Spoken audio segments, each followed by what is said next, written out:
El siguiente video habla sobre el Día del Trabajo. Para esto consideré 3 recursos que fueron el periódico El Universal, el gráfico y la jornada. Empecemos por hacer la revisión. El Universal está organizado por secciones, trae suplementos, también dependiendo del día de la semana o la sección. En relación al Día del Trabajo expresa lo siguiente: en el marco del Día del Trabajo, multitudinarias manifestaciones, algunas de ellas con disturbios, se dieron hoy en decenas de países para exigir mejoras laborales, alzas salariales y llamados a la austeridad.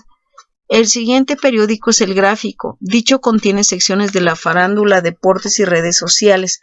Muchas imágenes. El tercer periódico es La Jornada y dice lo siguiente: Día Internacional del Trabajo. Millones de personas salieron a las calles de diferentes ciudades del mundo para conmemorar el Día Internacional del Trabajo.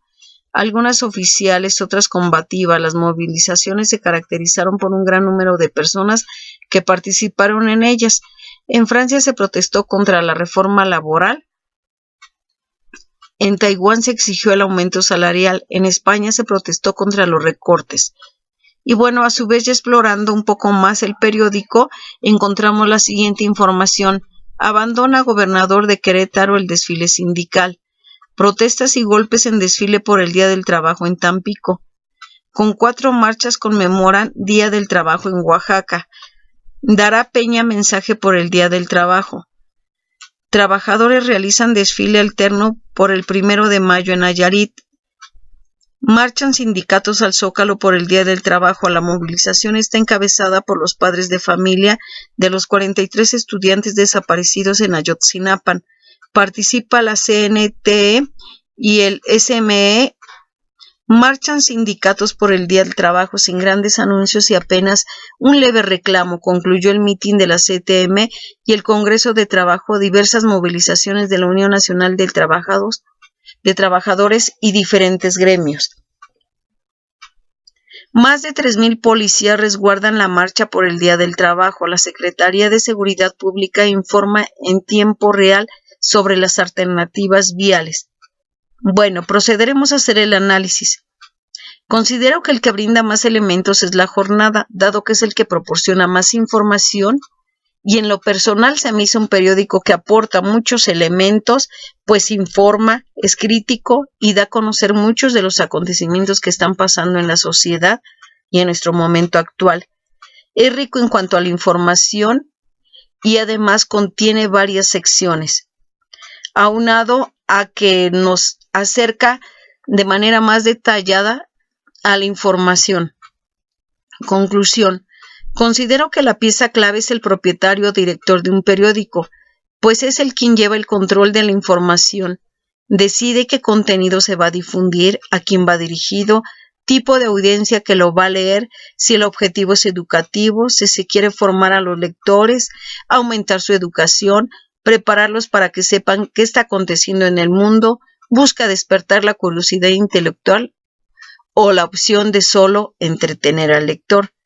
Respecto a los otros 2 periódicos, considero que El Universal presenta opiniones sobre hechos actuales. El Gráfico está dirigido a cierto sector de la población, su costo es menor, es audiovisual, funciona con poco texto y muchas imágenes.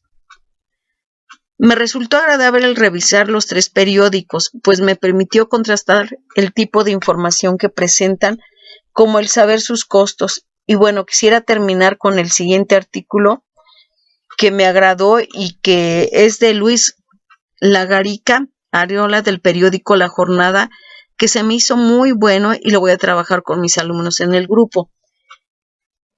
Este artículo lleva por título Hacia la emancipación de la clase obrera y dice lo siguiente: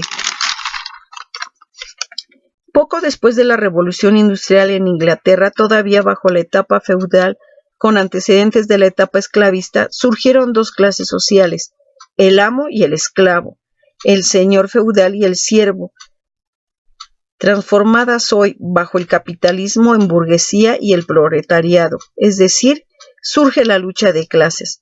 desde esos remotos tiempos entre ricos y pobres, y es cuando se organizan los primeros sindicatos obreros y jornaleros agrícolas, para luchar primeramente por la jornada de 8 horas.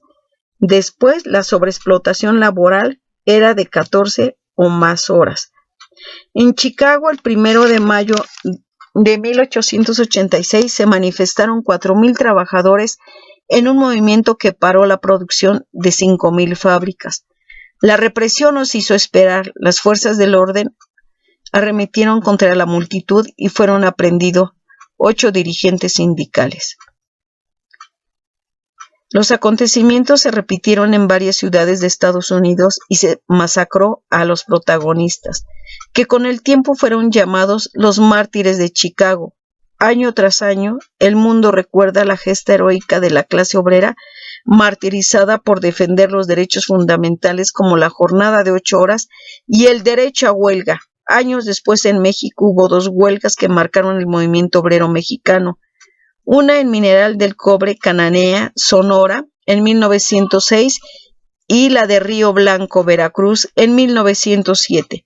La primera fue la lucha de los mineros y la segunda de trabajadores de la industria textil, de igual manera por la jornada de 8 horas y salario justo.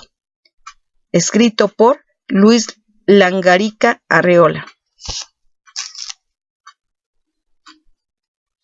Bueno, y de esta forma termino mi video. Muchas gracias.